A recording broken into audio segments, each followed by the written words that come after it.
Greetings, everyone. This is Bryan Reesman, host of Side Jams, welcoming you to episode 59, featuring Ben Bruce, guitarist and co-founder of Asking Alexandria. They have a hard-rocking and introspective new release out called See What's on the Inside. You should check it out. Now, when Ben is not shaking stages with his band, he has a newfound love for cooking, which actually came about at the start of the pandemic. And over the last 2 years, he and his wife have welcomed 2 new children into the world. So they now have 4 kids who keep them very busy and very happy. I conducted this interview with Ben prior to the war in Ukraine, so when the topic of them touring Ukraine and Russia comes up, sadly, they're not going to be able to play for their fans there for a while due to the ongoing humanitarian crisis. So our 2 hot topics for this episode, cooking, fatherhood. Let's go. It was great to chat with you again. You too, mate. How have you been? I've been good. It's been, it's weird, like you're talking about time flying by, and I guess, you guys were making music. I mean, you put out 2 albums during the pandemic, and then, I'm writing at home, and for a lot of my other friends, family, it's been harder. I'm used to burrowing, and so are you. But, so the time actually didn't really drag for me the way it did for other people, but it felt weird. Yeah. It is weird, and I think for me, time is almost sped up because my previous life as a musician, when people used to tour, the days would sort of blend into each other because, you'd be on a schedule every day and you'd wake up at the same time, you'd sound check at the same time, you'd play a set at the same time, you'd do a meet and greet. So it was very regimented and it was like, this is what it is. And since having this time off and being home and just hanging out with my kids, there's no structure, they're insane. And it's just, time just flies by. It's absolutely mental. And I've just realized how much time I've actually missed by being away, touring for so long. So it's definitely been odd. Yeah, no, I know for Side Jams, we were actually going to talk about, you're being a dad and cooking. It's funny, I just had Midge Ure from Ultravox who putting that episode together. He's a big fan of cooking. So it's interesting. Orianthi's is big on that too, actually. It's good. I was rubbish too until this pandemic. I didn't know how to cook. You were forced to, basically, to survive. I don't know. I had nothing to do. I was like, I'm one of those people that music was just my hobby and it became my career. And I think that happens to a lot of people. They're like, well, now what's my hobby? And and it took me forever to find one. And I don't know what happened. I think I cooked one thing one day and I did a good job. And I was like, oh, maybe I could do this. And so, yeah, I really, really do enjoy cooking a lot now. But so what do you remember what the first thing you cooked successfully was? The first thing I cooked successfully was a steak. And I think basically I like going out for like a nice meal. I like to go out on a date night with my wife. We try and do a date night at least once a week, which is so important with kids and stuff, I think. And then the pandemic hit and we weren't allowed to do it anymore. So I was like, wow, and a couple months in of not going out on date nights and stuff, I was like, this is insane. I need to try and recreate some sort of date night here. And so I cooked a steak, and it went pretty well. And I was like, wow, that was actually, not only was it, cheaper than going out and paying for a steak in a restaurant, but I felt sort of good about doing something myself, and I enjoyed it. And so I was like, well, let me try and cook lamb. And I made like lamb shank and then went to pork. And I was like, oh, and I've figured out very quickly, like Americans love grilling. Like they love grilling. So I was like, I'm going to get an outdoor kitchen and a grill and all this stuff. I don't love grilling. I discovered that after spending far too much money getting grill stuff going on. I'm not a fan of grilling. I like to be in the kitchen and cook. But yeah, it's fun. It's almost therapeutic for me. And I take my time with it too. My wife sometimes gets annoyed because I'm like, oh, what do you want for dinner? And she was like, it's already 5 o'clock. You can't make dinner. I'm like, well, why not? It's only 5. She's like, yeah, by the time you're finished, it'll be 9. Because I'm so anal about the whole thing still. Because I've not been doing it all that long. So I get everything ready. I make sure everything's set up and make sure my stations are all done. And so it still takes me quite a long time. But with grilling, it's kind of just like a throw and go. And I'm just not that good at that. So now that you started cooking, what are the things you like to cook and that you're good at? I love cooking meats. I really do. Like side dishes are fine. It's like a necessary thing, but I love cooking a meat and I love cooking it well because meats are cooked different types of meat and different cuts of meat are cooked to different temperatures and serve themselves better with served at different temperatures and with different sort of sauces or what have you. And there's so many different techniques when it comes to cooking meats too. And so I love cooking meat more so than vegetables and stuff like that. But just because I think vegetables kind of do their own thing. Obviously, you can prepare those in a bunch of different ways too. But it's a vegetable. There's nothing more fulfilling than cooking a perfect sort of medium rare filet mignon steak and be like, and you've got the sear on the outside, and I'm like, I feel accomplished. I feel good. So right now, I'm really enjoying cooking meats. And no plans to open up a restaurant yet. No plans to open. It's funny because I've always wanted to open. I want like a food truck, and I feel like I've just had this idea in my head forever. Which once I tell you the name of it, you'll realize very quickly why it can't happen, because I'll be getting all kinds of the wrong people queuing up for it. Oh. But I would love to have a food truck just with a British flag painted on the side, and something in England like a kind of like a fast food quick snack that we eat a lot. Yeah. I don't know if you're familiar. It's called a sausage roll. And basically it's just a puff pastry wrapped around sausage meat, essentially. And it's just a good, quick hand snack. And so me having the background I have in music, I would love to have a food truck with the British flag painted on the side. And I want it to be called Sex, Drugs and Sausage Rolls. And we'll sell all kinds of like pastry snacks and stuff that I think of. But my wife was just like, yeah, you know who's going to be queuing up outside your food truck at 2:00 in the morning when they're drunk coming from the pub, and I won't have sex or drugs. I'll just have the sausage rolls, and I don't think it will be quite as successful as I had made out in my head. Well, I mean, there's been like heavy metal food trucks, going around the country. I think there's one called Grill 'Em All. I mean, there's certain different ones that have been. That's cool, Grill 'Em All. I've done some writing about food business. It's not as easy as people think. No, absolutely. One of the big things is it's location. Location's a big part of it. And I've also realized a lot of people who start up small businesses like that, you can be a dream to like say, I'm going to save up all this money, I'm quitting my job, and I'm opening up a restaurant. But if you don't know how to run a restaurant, that can be tricky. It's like any business. You could open up a store, but not understand how to market things. And of course. So it's a little trickier. I think I told this to Midjur that I worked with a guy who was a head waiter at this hotel. I was a busboy out one summer, and he had been working there for years, and so he was learning everything about the kitchen before he started his own place. So then he did start his own restaurant. I guess it lasted for a few years, because it's amazing you find a good place and it disappears because they just didn't know. They don't know how to run. And that's a thing too, because I mean, you want to open a restaurant, but like you say, if you've had no experience there, if you've never been a busboy, you've never been a waiter, you've never been a line cook, you've never been a chef, you've never been any part of it, but you want to open an Italian restaurant because you like Italian food, and somewhere down the line, you had a great grandma that was Italian, and you have the meatball recipe that everyone that's tried it loves it. It's not the same. You don't have the expertise. And the same can be said about any profession, really. I mean, for me, I write music. That's what I do. That's what I know. It's what I've practiced since I was 3 years old, is music. Yeah. And then, some people will be like, well, why don't you just do this? And I'm like, you have no knowledge of music. You like music, which is great, but you have no knowledge. And it's the same thing. If I were to open a restaurant, I'd fail miserably. I have no knowledge of what it takes to run a restaurant. I like cooking. That's about it. You know what I mean? And there's so much more to it than that. So as it stands, no plans to open a restaurant.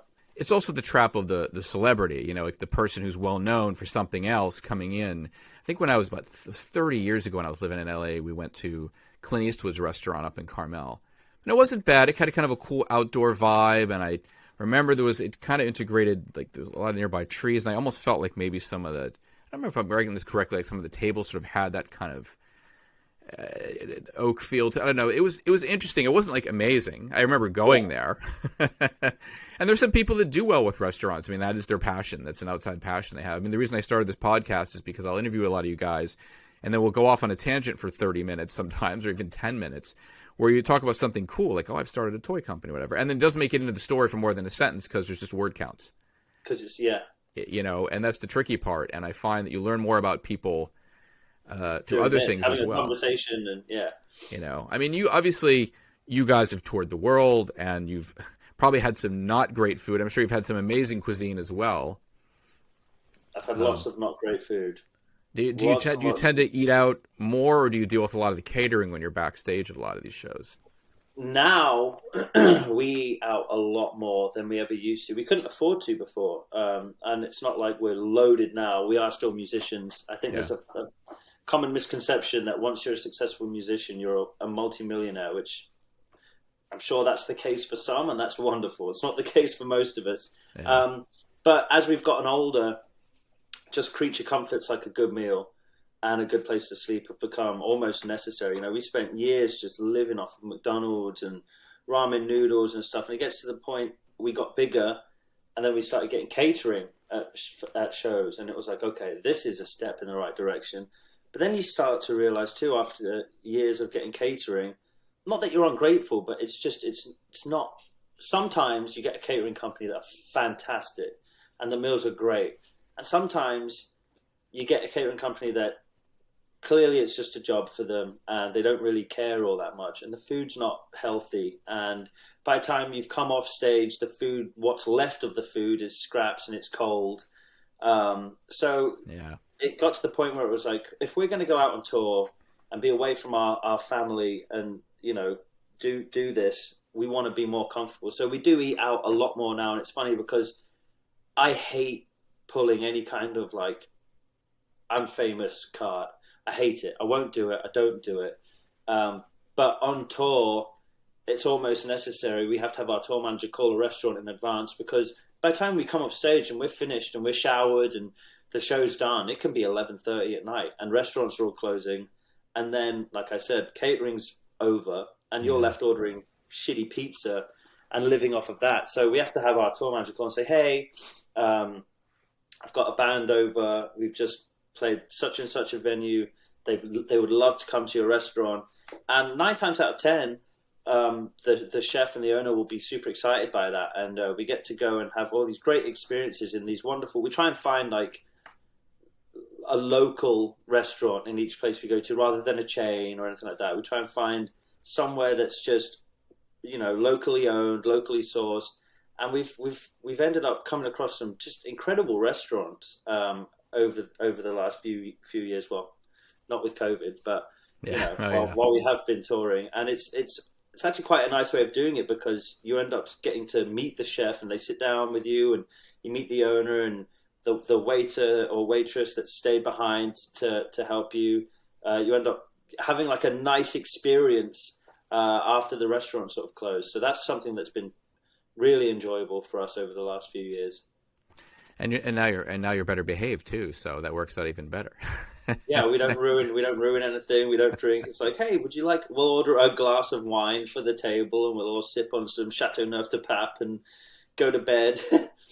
And yet 20-year-old Ben would have been like, what? Yeah, what are you doing? 20-year-old Ben would have just been eating McDonald's and drinking Jack Daniels with Mountain Dew in it or something horrible. I remember I think the first time I interviewed you and Danny, it was midnight on the East Coast at least. Yeah. And you were in an interesting mood. It was funny. I was like, yep, these guys are young. These guys are stupid. That's a classic archived interview. I can pull it out years later and look at how they've grown. They've all grown up. Well, yeah, but I'm sure you had fun at times too. I'm sure you don't regret everything. I'm sure you had fun at certain points. Yeah, and I mean, everyone's young at some point. And everyone has to be young and dumb, or you don't learn, you don't grow, if you're not making mistakes and being stupid, how do you learn how to become smart and grow as a human being? So, you know, It definitely was, there were fun times, and there was a lot of fun times. The only thing I definitely do regret is just getting so sucked into, or not even getting sucked in, allowing myself to be pushed into and therefore getting sucked into the rock and roll lifestyle, you know. And I think people used to write tabloids and they named us like Asking Alexandria, the heroes of rock and roll, and they're, you know, just like Motley Crue and blah, blah, blah. And when you're young, it felt like an honor. And so it was encouraged and it was pushed, and it was like, people were like, well, if you don't behave this way, you're not rock and roll, and you'll be forgotten and you won't be successful. And that's the one thing I truly regret, is allowing myself to be put in that place, because it led to very real sort of drug addictions and alcohol addictions. And it led to a very dark time in my life and the guys' lives. And, you know, that's not fun. And if I could have avoided that, with hindsight, obviously I'd talk to myself and be like, it's not worth it. Like, don't ever take that first line of blow. It's not worth it. This is where it leads. And I would have stopped drinking liquor years before. I probably never would have touched the stuff to begin with. But, you know, like I said, everyone's young, and you do live and you do learn. And it's not like it's unique to people in the music industry or anything like that. You know, there's people discover that stuff in high school and going into new jobs and stuff. College. So it's just part of life. Yeah, college, exactly. You know what I mean? And I almost feel it's necessary to learn from that. And unfortunately, some people don't learn, and they continue down that path until their lives are gone and ended. You know, and they've spent their whole lives controlled by substances and stuff like that. But fortunately for me, I was able to learn and move on from it. And a lot of that, I think, is down to my wife and my kids sort of opening my eyes to what's really important in life, you know? Yeah, it's another thing we're actually going to talk about. Well, it was good to mention, talking about the partying. It's just that, you know, a band like Motley Crue, part of their resurgence wasn't just the music, I feel. It was the legend of their partying in there. And out of all of those bands, that equals the music, if not more in certain ways. It was the crazy things they did. But you actually can't, you read the dirt and you don't really want to have been that guy. Yeah, you don't want to be the guy that's done that. And it works for a few people. I almost feel like now, I was saying this to Billy Idol a few months ago, it feels like almost some of the rock fans are crazier than the bands. It's actually the fans in the audience that are doing crazier things than the bands on stage. Well, because I think it's people want to live vicariously through these crazy rock and roll stories, you know. And I actually remember reading The Dirt when I was young and thinking, oh, so this is what it is to be rock and roll. And that's kind of what you're force fed, and you're made to believe that is how you behave if you are rock and roll or if you are punk rock. Yeah. And, you know, it just takes time and years to realize that's not what's rock and roll at all. You know, that's what's commonly known as stupidity. But, you know, at the time, you just don't realize. And I take off my jacket here, like, I had to turn off the heat here because the heat is really strong downstairs. I'm like, oh, I'm going to freeze. Oh, no. I'm under the lights. I'm like, oh, now I'm freaking boiling. I did that. That happened to me the other day. I was doing I always say I hate the cold. Like, I really hate the cold. But I inherited, my mom grew up in Cuba, so I inherited her tropical blood, I think. But well, you were talking about parenthood. I mean, you're how old are your kids now? You got 2 kids. I got 4. You have 4? Yeah. I've my oldest is 5. My second oldest is 4. Then I have a 20-month-old and a 4-month-old. Oh, you've had a lot going on in the pandemic. Yes. We didn't get a chance to talk about that last time. No.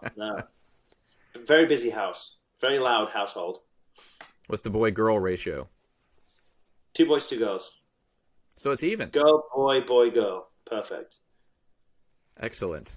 Yeah. So all right, so now you're juggling a band. You've had to work on a couple records, and you've got 4 kids. Did you sleep at all?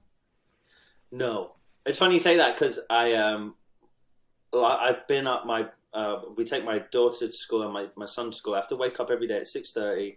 But during the winter sucks because the sun's not up and it's just like, ugh.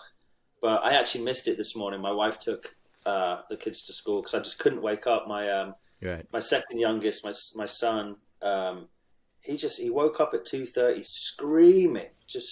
I think he might have an ear infection or something. Oh, wow. And I was up with him until about 5. And I was just like, whoa, this is exhausting.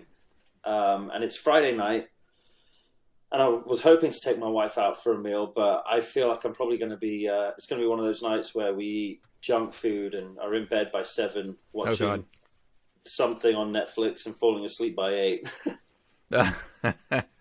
I'm a vampire, man. I went to bed at like, I went to bed at 3 last night, I think. Oh, Jesus. I can't remember the last time. See, actually, we're up at the same time, but for very different reasons. Yes.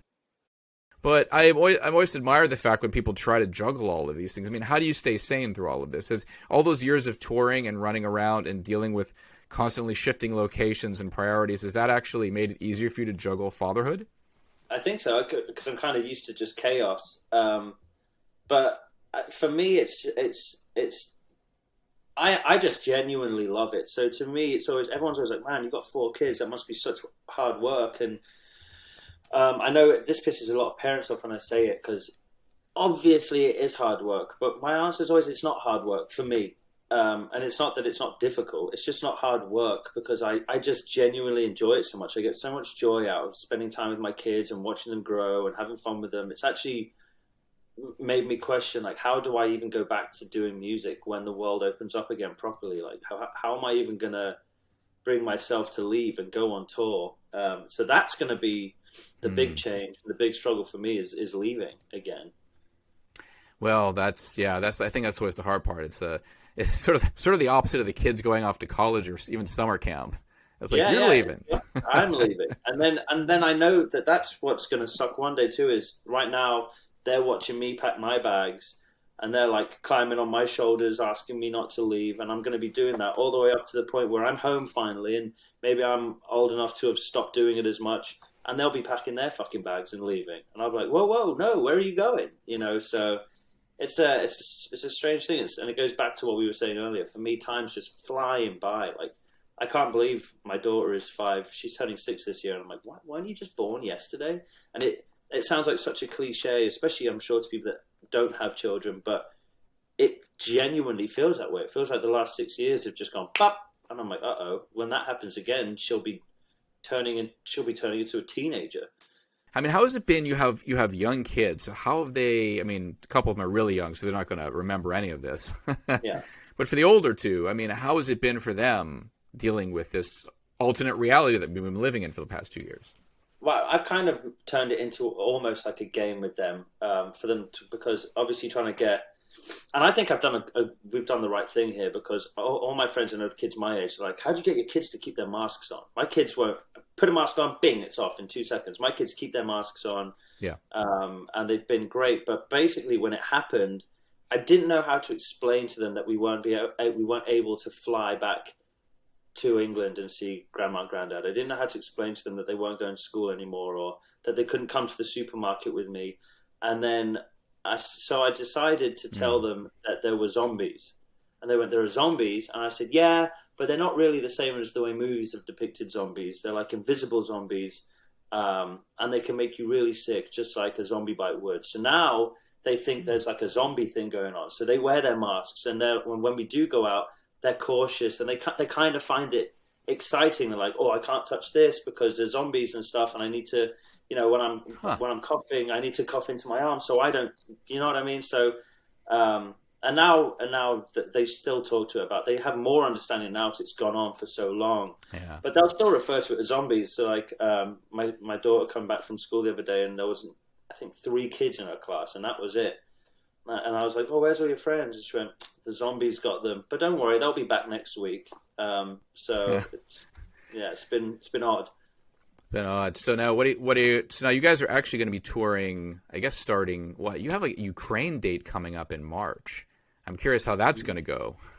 I'm very curious to see how that goes, because things are looking a bit scary with Ukraine and Russia right now. We're supposed to be going to both. My tour manager called me today. He's like, I don't even think we can get flights from Russia to Ukraine and vice versa at the moment. So there's no other way to fly. You can only fly in from Russia to Ukraine? Is that how it works? I think you have to go somewhere else and then fly in. Like, I don't think their borders are open to each other right now, from what my tour manager was saying to me. Oh, that's right, because you have the Russian date 1 or 2 days after that, the first Russian date. Yeah, so I'm interested to see what happens. I'm hoping it doesn't get postponed again, because I really enjoy going across to Russia and Ukraine. And all the political stuff aside, that has nothing to do with us. We just go there and we enjoy the fans, and we enjoy, the food and the show, and traveling. So I really do enjoy going over there, and all the political stuff that's going on, obviously, is unfortunate, but there's nothing we can do about that. But I'm really hopeful that this doesn't get in the way of us going back over there, because obviously because of COVID, it's been pushed a couple times now. Yeah. So I'm just hoping we still get to go now, but I just don't know. Everything's so up in the air now with COVID and now with the political unrest that there is over there. It's a crazy world. It's kind of a good time actually for rock and roll to come back, because I feel like rock and roll has been needed, pushed down in the mainstream. It's all pop and, Yeah. hip hop, but even a lot of the edgier rap music that was there in the 90s, it's different now. Everything's very mainstream. Yeah. Even a lot of the rock bands, some of the newer rock bands, like some of there's got to be something coming along. I feel like actually even in Eastern Europe or even in some communist countries, that rock and roll is actually still dangerous. There's still that edge. Or you go to other places like South America and people are really into it, and there's a lot of political unrest in certain countries. So, whereas I think it's been around. I mean, it's been around for 70 years now. Yeah. So it's hard to shock people and do anything different. But I guess at the end of the day, it comes down to the music, which is what you guys have been pushing, and you seem very happy. You were very happy with your last album.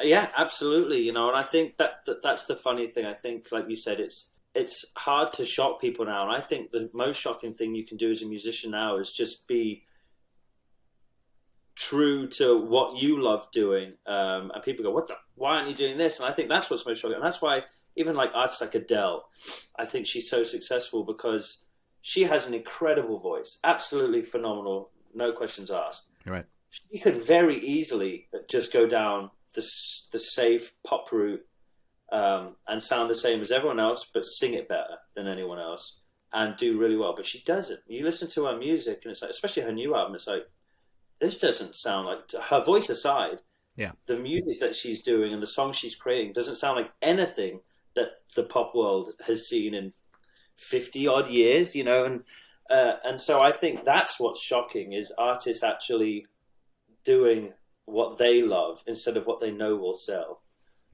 So now, as far as cooking, when you go out on the next tour, do you think you'll cook for your bandmates? I don't know if they deserve it. I don't know. There we go. Well, how do you cook on a bus, really? Do you know what I mean? We've done it a few times. There's been a few times in the past where before we'd started eating at restaurants, we were like, you know what? We're going to go grocery shopping once a week, and we're going to stock the bus with nice food. And you have a microwave in a bus, so we would buy like a stovetop heating thing. Yeah. And we buy like a griddle, and we did it for a little while. But what tends to happen is you get really tired, and the last thing you want to do is cook when you come off stage. So then someone's like, fine, I'll do it tonight. And then by the time that they've fed everyone because it's not, you can't just feed the 5 band members, you got to feed the crew and stuff too. Yeah.